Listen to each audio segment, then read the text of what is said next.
अस्सलाम वालेकुम रहमतुल्लाह। मेरी आवाज़ क्लियर आ रही है और स्क्रीन शेयर हो चुकी है कि नहीं, चैट सेक्शन में कंफर्म कीजिएगा।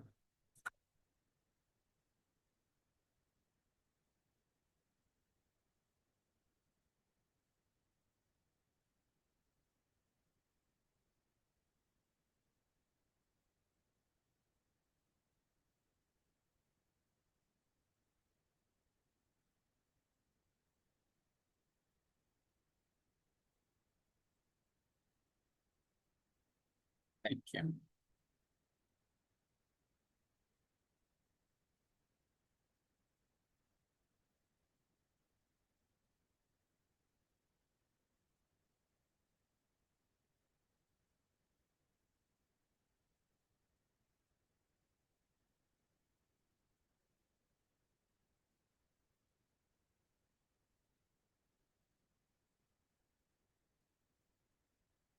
बिस्मिल्लाहिर रहमानिर रहीम। कल की क्लास में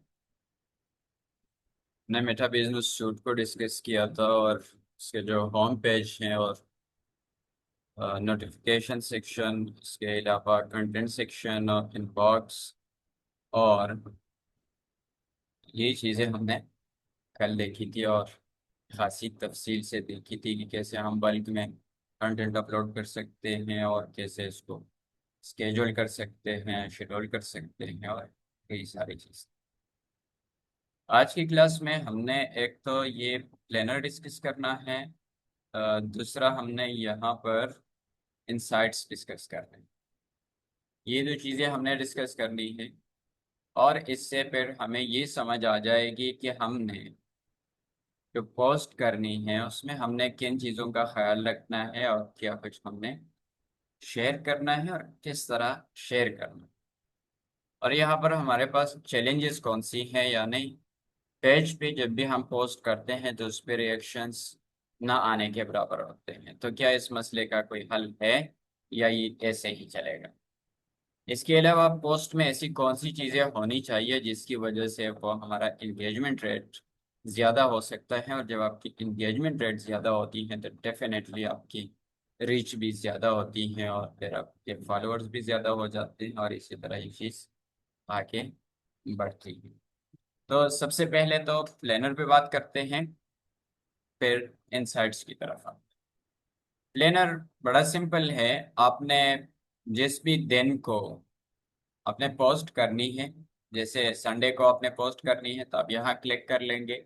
लेकिन ये वाले दिन तो इस हफ्ते गुजर चुके हैं, इसलिए ये वाले दिन हमारे पास रहते हैं फ्राइडे। आज यहाँ पर क्रिएट पोस्ट पे क्लिक करें तो आप क्रिएट पोस्ट कर सकते हैं, स्टोरी कर सकते हैं, रील लाइव और ये। इसके अलावा आप सैटरडे को यहाँ क्लिक करके पोस्ट कर सकते हैं और यहाँ पर आपको एक स्टार के साथ 20 नज़र आ रहा है। इसका मतलब है कि आप रात 8 बजे अगर पोस्ट करेंगे तो उस वक्त आपके ज़्यादा फॉलोअर्स सैटरडे को ऑनलाइन होते हैं फेसबुक पे। इसी तरह अगर आपका इंस्टाग्राम अकाउंट इससे कनेक्टेड है तो फिर आपको यहाँ पर इंस्टाग्राम की भी रिकमेंडेशन मिल सकती है कि आपको इस वक्त पोस्ट करनी चाहिए। यहाँ पर ये जो मेंशन है, this week your Facebook followers are most active at this time, तो ये आपके जो फेसबुक फॉलोअर्स है उसकी बुनियाद पे ये आपको टाइम सजेस्ट कर रहा है। ये तो एक हफ्ते के लिए जब हमने कंटेंट अपलोड करना हो तो हम ये वाला विंडो यूज करते हैं। लेकिन अगर हमने पूरे महीने की कंटेंट को स्केड्यूल करना है, शेड्यूल करना है, तो फिर हमें यहाँ से वीक की बजाय मंथ को सिलेक्ट करना पड़ता है। जब आप मंथ के ऑप्शन को टैब को क्लिक करते हैं तो फिर आपके पास ये पूरे महीने का जो वो है स्क्रीन है वो ओपन हो जाता है। जैसे अभी आज 25 है तो यहाँ से आगे आप पोस्ट कर सकते हैं अगले महीने तक। यहाँ से आप नेक्स्ट पेज पे जा सकते हैं। इस तरह से मिसाल के तौर पे मैं अगले 29 तारीख पे पोस्ट करना चाहता हूँ तो यहाँ पर मैं 29 तारीख की टैब पे क्लिक करके यहाँ प्लस निशान पे क्लिक करता हूँ तो यहाँ से जो भी मैं पोस्ट पे क्लिक करूँगा वो शुरू हो जाएगा और आगे उस पर पोस्ट कर लेंगे। यहाँ से टाइम सेलेक्ट कर लेंगे जिस भी टाइम को आप पोस्ट करना चाहें, और उसके बाद यहाँ पर आपको एक ऑप्शन मिल रही है कि एक्टिव टाइम्स आपके पास इन दिनों कौन कौन से हैं, यानी आप कल के दिन के लिए पोस्ट करना चाह रहे हैं तो 8 बजे आपके फॉलोअर्स ज़्यादा एक्टिव होते हैं, संडे को भी 8 बजे ज़्यादा एक्टिव होते हैं, और ट्यूसडे को 29 तारीख को भी ऐसा ही है। तो आप इन दिनों इस वक्त अगर आप पोस्ट करेंगे तो आपके मैक्सिमम जो फॉलोअर्स हैं वो इस वक्त एक्टिव होते हैं, जाहिर सी बात है फिर आपको ज़्यादा उसके लिए इंगेजमेंट्स मिलेंगी और ज़्यादा लाइक्स शेयर्स वगैरह वो सारी चीज़ें मिलेंगी। तो और ज़्यादा लोगों तक आपका पैगाम पहुंचेगा क्योंकि लोग ज़्यादा एक्टिव होते हैं उस वक्त। अब यहाँ से सिलेक्ट करके उस वक्त पोस्ट शेड्यूल कर सकते हैं। ये चीज़ें इनमें से ज़्यादा जो तफसील से अगर आप देखना चाहें कि किस वक्त पोस्ट करनी चाहिए और क्या सारी चीज़ें, ताकि को ये जो इनसाइट वाला बटन है उसको आपने बड़ी डिटेल से देखना, ये बहुत ही अहम है इस हवाले से। यहाँ से आपको आपका पूरा नक्शा क्लियर हो जाता है। जब आपके अच्छे खासे फॉलोअर्स हों तो उनमें से फिर आपके लिए सारी तफसीलात मौजूद होती हैं कि आपने क्या करना है और क्या नहीं करना। जैसे यहाँ पर हम ओवरव्यू को देखें तो यहाँ पर आपको आपके व्यूज, रीच, इंटरेक्शंस, यानी लोगों ने कितना लाइक किया हुआ है फॉलोअर्स वगैरह को, और कितने लोगों ने आपको फॉलो किया हुआ है, और यहाँ आपकी रेसेंट कंटेंट और वो सारी चीज़ें यहाँ आपको नज़र आती हैं, और यहाँ कुछ सजेशंस वगैरह भी नज़र आती हैं। ये दो मेन आपका पेज है। आपके पास अगला जो ऑप्शन है यहाँ पर प्लान का। तो प्लान में ये होता है कि आप अपने लिए सेट कर लेते हैं कि मैंने इस महीने इतनी सारी चीज़ें शेयर करनी है, और फिर आप शेयर कर रहे होते हैं, या फिर ये खुद अपनी तरफ से जो सजेस्ट करते हैं कि आप इतने कर ले इतने कर ले, वो आप कर लेते हैं, और आपका जो वीकली प्लान होता है वो कंप्लीट हो जाता है। ये आप गोल सेट करते हैं तो इसका आपको बड़ा फायदा हो जाता है कि बंदा फिर चाहता है कि आप मैं उस गोल को अचीव कर लूँ, तो आप रोजाना कुछ ना कुछ फिर शेयर करते रहते हैं। नेक्स्ट आपके पास है रिजल्ट्स। यहाँ पर रिजल्ट्स आपको व्यूज मिल रहे हैं, रीच मिल रही है, और ये सारी चीज़ें आपको यहाँ पर मिल रही हैं। और यहीं पर आप स्टार्ट न्यू गोल पे क्लिक करके अपने लिए नया गोल सेट कर सकते हैं कि मैंने कितने व्यूज अचीव करने हैं, कितने लोगों तक मैंने पहुंचना है, और कितने मैंने लाइक्स, कमेंट्स और लिंक क्लिक्स वगैरह अगर वो हैं तो ये सारी चीज़ें मैंने कितनी हासिल करनी है। अगर आप इस डेटा का तजिया करना चाहें तो आप इसको एक्सपोर्ट भी कर सकते हैं सीएसवी फाइल में या पीडीएफ में। सीएसवी में हम करते हैं जब एनालिसिस करते हैं हम वहाँ पर एक्सेल शीट में कि किस तरह के इंटरेक्शंस आ रहे हैं, किस दिन ज़्यादा आए किस दिन कम आए, और इस तरह से हमें अंदाज़ा हो जाता है कि मेरे ज़्यादा जो फॉलोअर्स हैं वो जुमे को एक्टिव होते हैं या सैटरडे को होते हैं या फिर संडे को होते हैं। तो इस तरीके से हमारे लिए आसानी हो जाती है कि हम उस दिन को ज़्यादा पोस्ट करें या ज़्यादा अहम पोस्ट करें, या इस तरह की जो भी फिर हम उस मौके को यूटिलाइज करना चाहें कर सकते। मोस्ट इम्पोर्टेंट चीज़ यहाँ पर नेक्स्ट जो आपके पास है वो है आपके ऑडियंस, आपके सामीन हजरात और आपके नाजरीन। ये जो लोग होते हैं ये आप यहाँ से देख सकते हैं। सबसे पहले जो आपके पास है टैब है डेमोग्राफिक्स का। डेमोग्राफिक्स में ये है कि बंदे का एज एंड जेंडर के कौन सा है। तो यहाँ से आप देख सकते हैं कि आपके पास किस उम्र के लोग यहाँ पर मौजूद हैं। तो ये उन्होंने कैटेगरीज दी हुई हैं। एक 18 से 24 साल की उम्र में ये है, तो आप यहाँ पर देख सकते हैं कि 18 से 24 साल की उम्र वाले लोग इस पेज के जो 14% है वो मैन है, और 0.9% कौन है, वोमेन है। इसी तरह आप इस वजह से आप ये चीज़ जहन में रख सकते हैं कि मैंने जो कंटेंट बनाना है मैंने इन लोगों को टारगेट करके बनाना है, क्योंकि यहाँ पर ये 0.9% की तो ज़कात वगैरह में भी नहीं आ रही। तो फिर उनके लिए कंटेंट बना के आप इन लोगों को अट्रैक्ट नहीं कर सकते।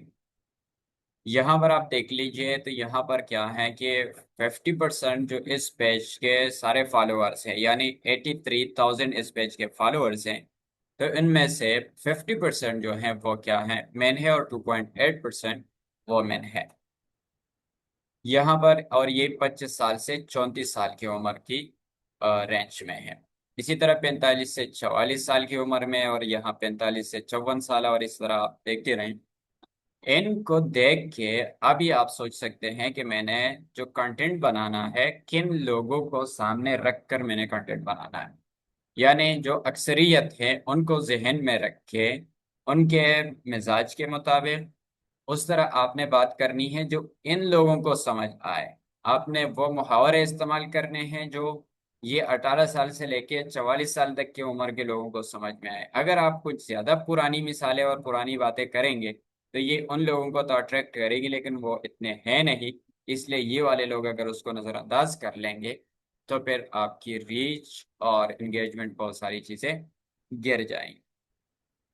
एक चीज और आपके जहन में होनी चाहिए कि यहाँ पर जब आप बहुत सारे फॉलोअर्स इकट्ठे कर लेते हैं लाखों में, और फिर आप उनके बिल्कुल अगेंस्ट जाते हैं या उनके इंटरेस्ट की आप कुछ भी शेयर नहीं करते, आप पोस्ट कर लेते हैं और वो जो आपके अपने फॉलोअर्स हैं वो सारे उस चीज को इग्नोर कर लेते हैं, तो जो फेसबुक है या यूट्यूब है, टिकटॉक है, वटेवर जो भी प्लेटफॉर्म है, तकरीबन सबका यही तरीक़ेकार है कि वो कहते हैं कि जब अपने लोगों ने यानी उसके फॉलोअर्स ने उनको घास नहीं डाली तो इस कंटेंट को आगे मैं किसी और को क्यों रिकमेंड करूं, क्यों वायरल करूं। तो इस चीज का आपने ख्याल रखना है कि अगर आपको अपने लोग वैल्यू नहीं देंगे तो आप फेसबुक से ये तवक्को नहीं रख सकते कि वो आपकी पोस्ट को किसी और को रिकमेंड कर देगा। इसलिए आपने अपने पेज पे वो लोग इकट्ठे करने हैं जो कल को आपके पेज पे इंटरेक्शन शो करें। या अगर सारे नहीं हो सकते तो कम से कम 20-30% तो वो लोग होने ही चाहिए जो कम से कम आपके साथ लॉयल हो, या आपके प्रोडक्ट के साथ, या फिर आपके ख्यालात और इजहारात के साथ उनका कुछ ना कुछ इंटरेक्शन हो। यहाँ से आप देख सकते हैं कि आपके टाउन्स और सिटीज कहाँ से ज़्यादा लोग आपको फॉलो कर रहे हैं। तो इस हिसाब से भी अगर आप कोई मिसाल लेना चाहें तो आप यहाँ लोकल मिसाल लेंगे। और बाकी आप यहाँ देख सकते हैं इस पेज पे कुछ इंटरनेशनल फॉलोअर्स भी हैं, सऊदी अरबिया से और दुबई से, और इसके अलावा अबू धाबी से, जद्दा से। तो आप कभी कभार बात करते हैं तो आप उनको मुखातब करके उनके लिए भी आप कभी कभार लिख सकते हैं। यानी आप उनको इग्नोर नहीं कर सकते। इसी तरह आप टॉप कंट्रीज में देखिए तो टॉप कंट्रीज में पाकिस्तान आता है, फिर सऊदी अरबिया, और इस तरह वियतनाम वगैरह तक भी यहाँ के कुछ वो हैं, मलेशिया, अफगानिस्तान और कतर। तो जहाँ जहाँ भी लोग हैं आप कभी कभार उनको सलाम भेज सकते हैं या उनको कुछ ना कुछ याद करके उनको छेड़ सकते हैं। अच्छा, नेक्स्ट मैसेजेस हैं। मैसेजिंग पे तो बात हो चुकी थी। एक और चीज़ है यहाँ पर बेंच मार्किंग की। कई सारे क्लाइंट्स के साथ हमारा ये मामला होता है कि वो चाह रहे होते हैं कि आप ना बहुत सारे पोस्ट कर लिया करें। वो फला तो इतने कर रहे हैं, फला तो ये कर रहा है, फला तो वो कर रहा है, और उनकी इतनी रीच हो गई, उतनी हो गई। तो जब आप अच्छे से किसी क्लाइंट के लिए काम कर रहे हैं तो ये वाली जो जगह है इसको आप जरूर देखिए और ये दिखाइए भी। यानी दिखाने का मकसद ये है, अभी यहाँ पर आप देखिए ये है 25 परसेंटाइल, ये है योर बिजनेस, ये है 50th परसेंटाइल, और ये है 75th परसेंटाइल। यहाँ पर इस पेज का जो कंटेंट है वो यहाँ पर है। यहाँ पर आप देखिए, these businesses published a total of 7 pieces of content within this time frame। Time frame यहाँ पर क्या है कि लास्ट आखिरी 28 दिनों की टाइम फ्रेम में जो इस कैटेगरी के लोग हैं, यानी ये जो पेज है ये है क्रिएटर एंड सेलिब्रिटीज की पेज। आपकी पेज एडवर्टाइजिंग एजेंसी की हो सकती है, स्कूल कॉलेज की हो सकती है, एजुकेशनल वेबसाइट हो सकती है, रेस्टोरेंट की हो सकती है, जो भी पेज हो वो कैटेगरी यहाँ शो होगी।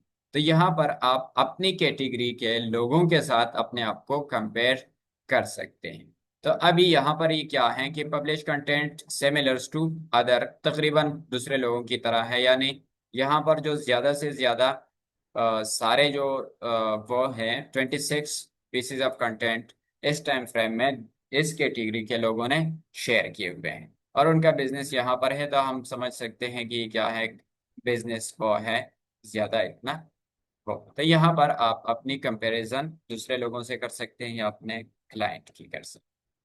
यहाँ पर नीचे आप ये भी क्लाइंट को भी दिखा सकते हैं और खुद भी देख सकते हैं कि और लोगों के साथ आपका मुकाबला कैसा चल रहा है।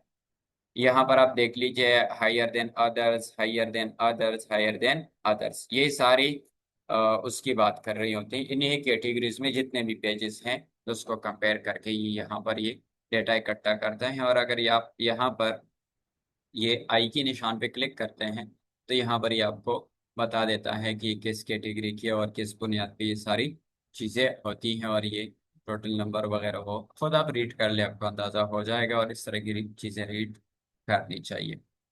नेक्स्ट आपके पास है ओवरव्यू।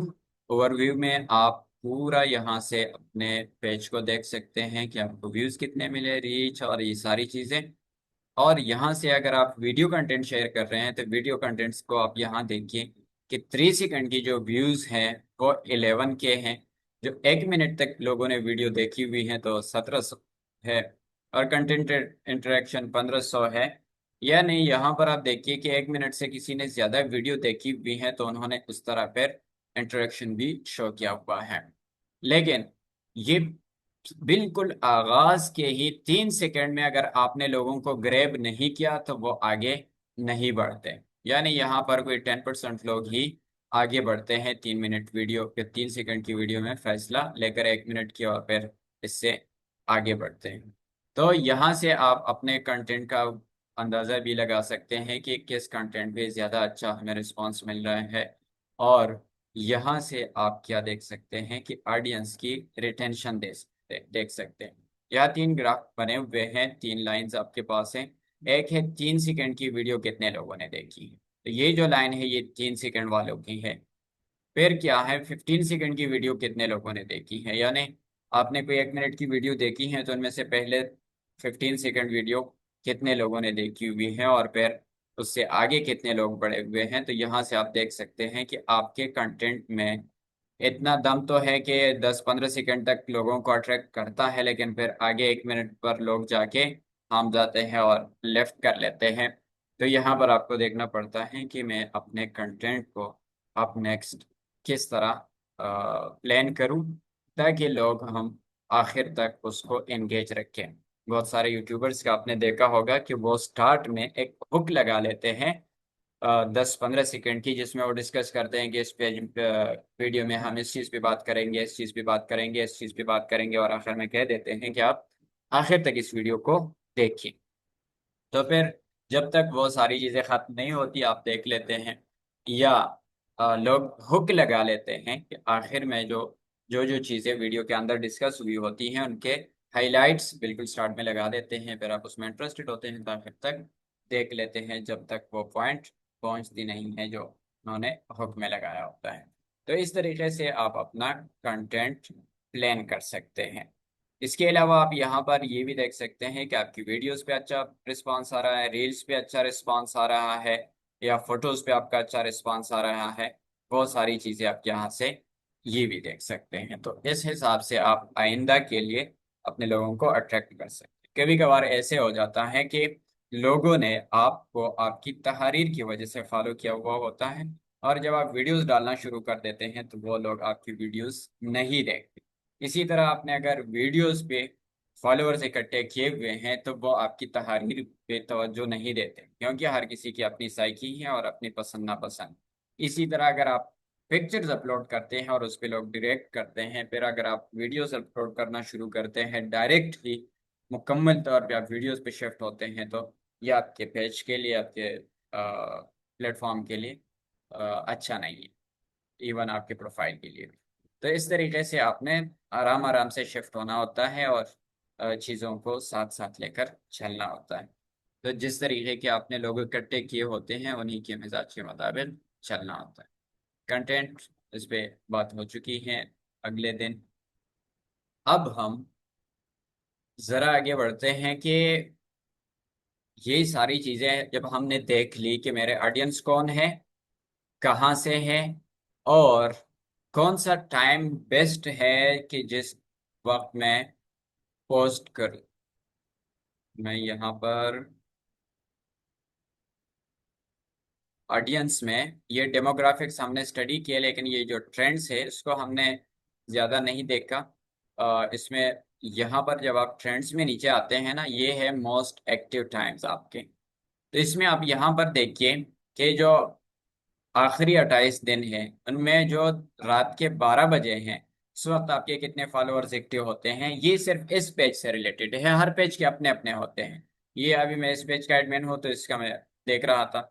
ये यहाँ पर इसको आप देखिए कि ये 83,000 इसके फॉलोअर्स हैं, उनमें से 23,000 जो फॉलोअर्स होते हैं वो रात 12 बजे क्या होते हैं, एक्टिव होते हैं। इसी तरह रात 3 बजे उनमें से 23,000 एक्टिव होते हैं। 23,000 उनमें से 6 AM को एक्टिव होते हैं। और इसी तरह 25,000 इस वक्त एक्टिव होते हैं, और यहाँ पर 22,000 यहाँ एक्टिव होते हैं। यानी आपको अगर पोस्ट करनी है तो ये रात को 12 बजे कर सकते हैं, रात को 3 बजे कर सकते हैं, सुबह 6 बजे कर सकते हैं, सुबह 9 बजे, ये वाले अच्छे टाइम हैं। और इसके अलावा ये जो 12 PM है, 3 PM है, 6 PM है, इस पे कोई खास उस तरह का रिस्पांस नहीं आएगा। लेकिन मेरा नहीं ख्याल कि ये जो पेज है वो इस चीज़ को फॉलो करता है, क्योंकि कई बार हमने बताया तो है, लेकिन लोग कहाँ मानते हैं। सबका ख्याल यही होता है कि ये 6 से 10 बजे तक मेरे लोग ज्यादा ऑनलाइन होते हैं। तो आपको अपने फॉलोअर्स देखने हैं कि वो किस वक्त ज्यादा ऑनलाइन होते हैं। तो इस तरीके से आप टाइम यहाँ से सेलेक्ट कर सकते हैं कि किस वक्त आपको पोस्ट करनी चाहिए। अगर आपका नया पेज है तो नया पेज डेफिनेटली आप ओवरऑल देखेंगे कि ज्यादा लोग किस वक्त ऑनलाइन होते हैं। लेकिन अगर आपका पेज बढ़ जाता है, 5-10 हज़ार तक भी आपके फॉलोअर्स पहुंच जाते हैं, तो फिर आप इन चीज़ों को ज़रूर देख लीजिएगा और इस बुनियाद पे आप अपने कंटेंट को शेड्यूल कर सकते हैं। पोटेंशियल ऑडियंस ये आपके कहाँ कहाँ कितने हो सकते हैं, ये तकरीबन उनको फिर ऐड के ज़रिए पहुंचना होता है, वरना इतने सारे लोगों तक पहुंचना ऑर्गेनिकली आसान नहीं होता। तो यहाँ तक चीज़ें उम्मीद है समझ आई होगी। अब हमने देखना है कि ये जब हम फेसबुक पे पोस्ट करते हैं तो वहां से हमें उस तरह रिस्पांस क्यों नहीं मिलता जिस तरह हमें वहां मिलता है, प्रोफाइल पे मिलता है। तो एक सवाल ये है। दूसरा सवाल ये है कि फेसबुक हमारे रीच को और इन चीज़ों को क्यों घटाता है, कम क्यों करता है। यहाँ पर आपने जो ऑडियंस और ये सारी चीज़ें देखी, इससे ज़्यादा अहम बात एक और सुन लीजिए कि जितने भी पेजेस होते हैं, खुसूसन जो एडवर्टाइजिंग कंपनी के हो गए, रेस्टोरेंट्स के हो गए, इसके अलावा स्कूल कॉलेजेस के हो गए, वो सब क्या कर रहे होते हैं, पैसा कमा रहे होते, बिजनेस कर रहे होते हैं। और फेसबुक ने भी जो इतना बड़ा प्लेटफॉर्म बनाया हुआ है और ये सब कुछ कर रहा है, तो वो भी बिजनेस कर रहे हैं, वो वे हमारी खैरख्वाही नहीं कर रहे हैं।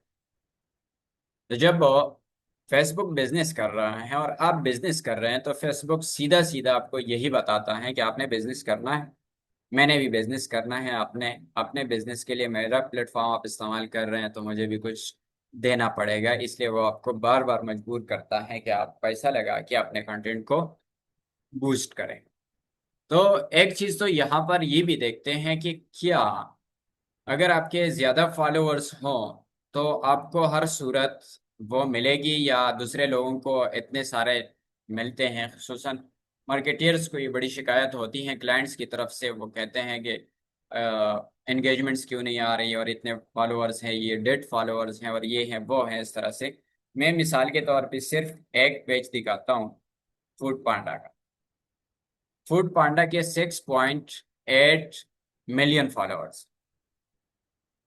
और अभी अगर आपसे मैं पूछूं कि 6.8 फॉलोअर्स में से कितने लोग फूड पांडा के पोस्ट पर रिएक्शन करेंगे, तो मेरा ख्याल है कि आपका जवाब कम से कम 70-80 हज़ार 1 लाख लाइक्स का तो होगा कि उनके एक एक पोस्ट पे इतने लाइक्स आएंगे। लेकिन ऐसा हिरगिज नहीं है। आप यहाँ पर देखिए, ये पोस्ट है 23 जुलाई को हुई है, 2 दिन हो चुके हैं, और अभी सिर्फ कितने 32 वो हो चुके हैं, लाइक्स आए हुए हैं। यहाँ पर आप देखिए इस पोस्ट के 10 दिन हो गए हैं और खैर से 48 वो आए हुए हैं, लाइक्स आए हुए हैं। यहाँ 44 आए हुए हैं, 54, 46। जिसके बीच से जरा ज्यादा हो गए ना, तो समझ ले कि वहां पर बूस्टिंग लगी हुई है। दूर दूर तक भी कोई वो नहीं। हाँ, ये आप देखिए आगे, ये 1,13,000 आए हुए हैं, लेकिन उस पे ना इश्तहार लगा हुआ है। ठीक है। और बल्कि हो सकता है ये अभी भी चल रहा हो। देख लेते हैं उसको कि अभी भी उनके इश्तहार चल रहे हैं कि नहीं। अभी इश्तहार चल रहे हैं, बल्कि कल तो उनका मैंने बताया था कोई ओवरऑल उनके कीवर्ड को इस्तेमाल करते हुए फूड पांडा की कोई 1,300 एड्स चल रहे थे। सारे तो फूड पांडा के नहीं थे, लेकिन कीवर्ड उनका ज्यादा बहुत था।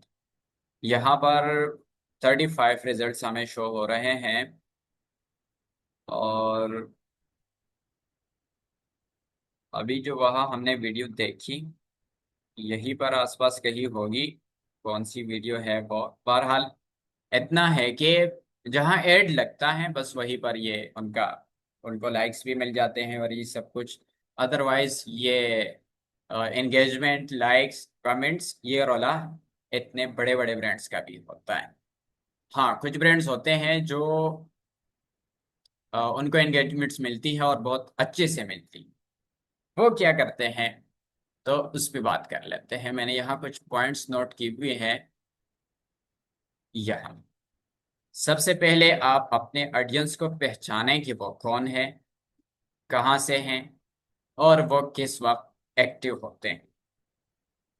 फिर आप क्या कर रहे हैं, इस चीज का ख्याल रखें, लोगों के लिए लिखें। आप रोजाना की बुनियाद पे अगर किसी रेस्टोरेंट का की आप पेज चला रहे हैं, या अपनी एडवर्टाइजिंग कंपनी की, मार्केटिंग कंपनी की आप रोजाना पोस्ट लगा रहे हैं, और आप रोजाना ही यही बात करते हैं कि मेरी सर्विसेज खरीद ले, और मैं ये करता हूँ, मैं वो करता हूँ, और मैंने ये किया, मैंने वो किया, तो लोगों के लिए उसमें क्या है, आपने जो कुछ किया अपने लिए किया। लोगों का इसमें कोई खास वो नहीं होगा। आपके साथ सिर्फ वो लोग उस हवाले से जुड़ेंगे जो आपके बिल्कुल करीबी होंगे, और जो आपकी खुशी में खुश होंगे, आपकी कामयाबियों में और आपके काम में उनका इंटरेस्ट होगा। अदरवाइज कोई भी इंगेज नहीं होगा। लेकिन अगर आप लोगों के लिए लिखते हैं, मिसाल के तौर पे आप सोशल मीडिया मार्केटिंग सर्विसेज दे रहे हैं, तो आप ये ना लिखिए कि आप मेरी सर्विसेज ले ले ताकि मैं आपके बिजनेस को बूस्ट करूं। आप वहां पर अगर इस तरह से लिखते हैं कि सोशल मीडिया मार्केटिंग आपकी बिजनेस के लिए कितनी अहम है, बल्कि आप सोशल मीडिया मार्केटिंग चूंकि आपकी पहचान बन चुकी है, तो आप इसका नाम भी आगाज में ना ले, बल्कि आप डायरेक्टली ये लिखिए कि किसी रेस्टोरेंट को कैसे प्रमोट करते हैं। और आगे फिर आप एक लिख लेते हैं स्ट्रेटेजी, और आखिर में बता देते हैं कि ये तरीक़ाकार सोशल मीडिया मार्केटिंग का है। और फिर आप आखिर में बेशक बता दें कि अगर आप ये सर्विसेज लेना चाहें तो आप हमारी ले सकते हैं। और अगर आप उसके साथ ये भी ऐड कर लेते हैं कि या तो खुद सीख ले, या फिर आप हमारी सर्विसेज ले लें। तो इस तरह से ये हम कहते हैं ये हम लोगों के लिए लिख रहे हैं। बहुत चर्चा चल रहा था कि एआई कंटेंट आने की वजह से ब्लॉगर्स का काम खत्म हो जाएगा, व्लॉगर्स का खत्म हो जाएगा, और ये हो जाएगा, वो हो जाएगा, फेसलेस चैनल खत्म हो जाएंगे। और ये गूगल का पहले नारा था कि content for the people by the people, कि आपने कंटेंट लिखना है, लोगों ने लिखना है, और लोगों के लिए लिखना है। अब उनका नारा क्या है कि वो कहते हैं right content for the people. बस आप पीपल के लिए लिख के, लोगों के लिए आप कंटेंट लिख के, बेशक आप एआई से लिख के या इंसानों से लिख के, इससे फर्क नहीं पड़ता। तो ये चीज अगर आपको समझ आ गई कि आप लोगों के लिए लिखना शुरू करें, तो फिर लोग अपने चीजों में क्या करते हैं, दिलचस्पी लेते हैं। तो वो अपने लिए जब पढ़ेंगे तो आखिर में आपको एंगेजमेंट्स भी मिलेंगे, और लाइक्स भी मिलेंगे, फिर शेयर वगैरह सारी चीजें मिलती।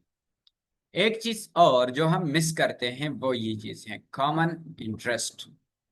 हमें शिकवे रहते हैं कि फला टिकटॉकर के और फला बंदे के इतने फॉलोअर्स हैं, और ये फला साइंटिस्ट है और प्रोफेसर है और ये है वो है, इसके फॉलोअर्स ही नहीं है, और तो इसलिए हमारे लोग ये लेक्चरपन पसंद करते हैं और ये करते हैं और वो करते हैं, और ये या फला फनकार के और मज़ाहिया किरदार के इतने फॉलोअर्स हैं और प्रोफेसर के इतने हैं।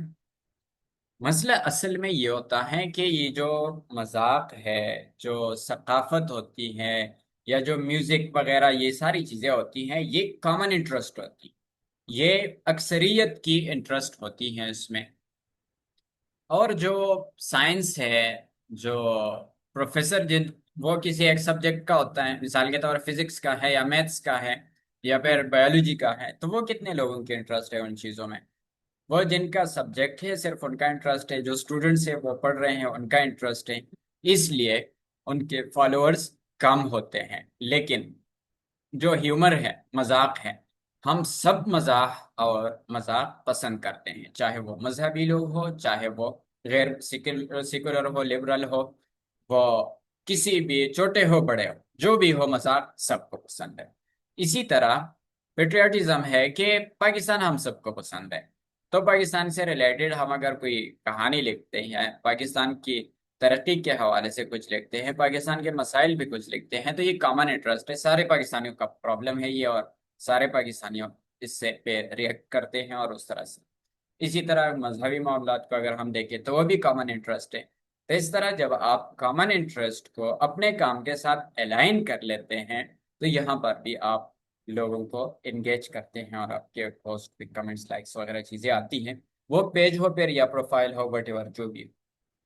अभी उसके लिए ज्यादा वक्त नहीं है, वरना मैं कुछ पेजेस मिसाल के तौर पे दिखा भी देता कि वो किस तरह कंटेंट की बुनियाद पे अपने प्रोडक्ट्स को वो करते हैं। बल्कि कई सारे आपने एफिलिएट लोगों को देखा होगा कि वो वीडियो रिकॉर्ड कर रहे होते हैं और दरमियान में ही किसी चीज का एक गैर महसूस अंदाज तरीके से बात कर लेते हैं कि अगर इस मसले का आप हल चाहते हैं तो ये वाला प्रोडक्ट इस्तेमाल करें। तो इसी तरीके से आप लोगों के मसाइल मसाइल को उठाकर, आप अपने हमवतनों के मसाइल को उठाकर उनके हल पेश करें, लोग खुद ब खुद आप ही की तरफ आएंगे। वो आपकी जो भी फील्ड हो, एजुकेशन से रिलेटेड हो, सर्विसेज से रिलेटेड हो, या आप कोई कारोबार कर रहे हैं, वट एवर जो भी है, लेकिन पहले आप लोगों का मसला उठाएं कि आपको ये प्रॉब्लम है, उसके बाद आप उस मसले का हल अपने प्रोडक्ट को पेश करें। इस तरह के कई सारे मैं कुछ कोशिश कर लूंगा कि लिंक्स उन लोगों के शेयर कर दूं ग्रुप में, कि जिनसे आप ये चीज़ सीख सकते हैं कि वो किस तरह लोगों के इन जज्बात के साथ खेल कर आखिर में अपने प्रोडक्ट को सामने लाते हैं।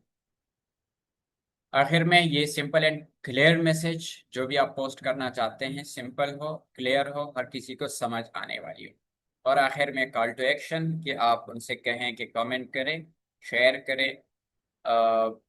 आप इसके अलावा ये कर सकते हैं कि व्हाट्सएप पे किसी को बुला सकते हैं, मैसेंजर पे बुला सकते हैं, जो भी फिर आप आखिर में उनसे करवाना चाहते हैं वो आप उनसे गुजारिश कर सकते हैं, मजाक में भी, और वो इस तरह कर सकते हैं।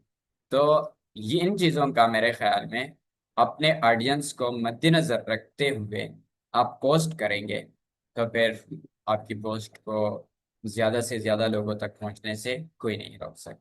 यहाँ पर आप देखिए हैशटैग नजर आ रही हैं, तो ये हैशटैग क्यों जरूरी होते हैं, और हर बार मैं क्यों कहता हूँ कि आपके हर पोस्ट में हैशटैग होने चाहिए। अभी तो एआई की रिकमेंडेशंस सिस्टम आई हुई है, और आप कोई भी पोस्ट कर लेते हैं तो एआई समझ लेता है कि इस पोस्ट को किन लोगों के सामने लेके आना है, या इस कंटेंट को किन लोगों के सामने लेके आता है। लेकिन ये जो हैशटैग है, ये पुराना वाला तरीक़ेकार है सिस्टम को, इसी हैशटैग से पता चलता था कि ये वाला जो कंटेंट है इसको किन लोगों के सामने लेकर आना है।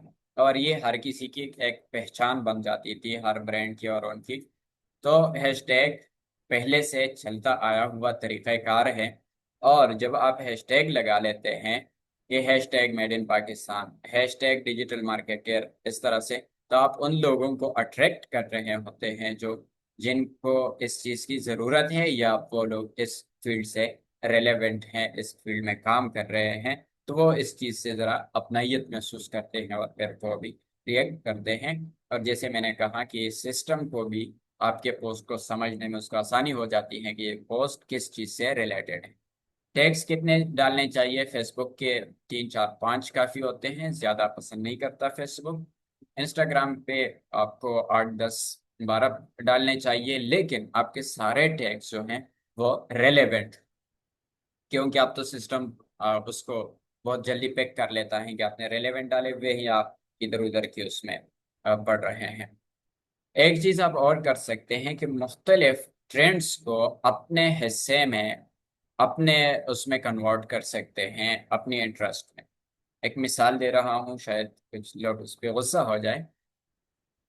मदारिस के हवाले से मसाइल चल रहे हैं कि कुर्रा हजरात बच्चों को मारते हैं और इस तरह के कुछ मसाइल चल रहे हैं। तो जो कुरान एकेडमी के टीचर्स हैं वो इस चीज़ को कैश कर सकते हैं कि अब तो बच्चों को मदरसे भेजने की ज़रूरत ही नहीं है, आप ऑनलाइन हमसे पढ़ सकते हैं। मिसाल दे दी है, गुस्सा नहीं कीजिएगा। तो इस तरह से आप हालात को अपने उसमें कन्वर्ट कर सकते हैं और इसका फायदा उठा सकते हैं ट्रेंड्स का। आज ही या कल ही मैंने अपने क्लाइंट को मैसेज किया था, वो अपने पेज पे कुछ अपलोड ही नहीं करते हैं। तो उनसे मैंने कहा था कि आप क्या करें। उन्होंने कहा क्या करूं। मैंने कहा पेज को एक्टिव रखिए। हो गया था कैसे एक्टिव रखूं। तो उनका उम्रा और टूरिज्म एजेंसी है। तो मैंने उनसे कहा कि आप क्या करें, उम्रा एंड टूर्स अपडेट्स दें कि उम्रे के लिए ये सहूलियात आ गई हैं, वो आ गई हैं, ये ऐप इंस्टॉल कर ले, वो ऐप इंस्टॉल करे, और इस तरह से टूर अपडेट्स के वहां पर सैलाब चल रही हैं, यहाँ पर आंधी तूफान है, इन दिनों मौसम ठीक है, उन दिनों नहीं है। और इसी तरह आप क्लाइंट के रिव्यूज जुमा मुबारक पोस्ट, क्योंकि ये उम्रा एक मजहबी वो है तो हफ्तावारा हदीस और आयत कुरानी भी शेयर कर सकते हैं। और टूरिज्म कंपनी है तो मुख्तलिफ इलाकों के खसूसी तस्वीर और वीडियो क्लिप्स भी शेयर कर सकते हैं। तो ये एक मुख्तसर उनको मैसेज भेजा है, आप भी इसका फायदा उठा सकते हैं। आज के लिए इतना ही। Thank you. अल्लाह हाफिज। 1 मिनट की सेशन रहती है। तो यही तक था आज का क्लास।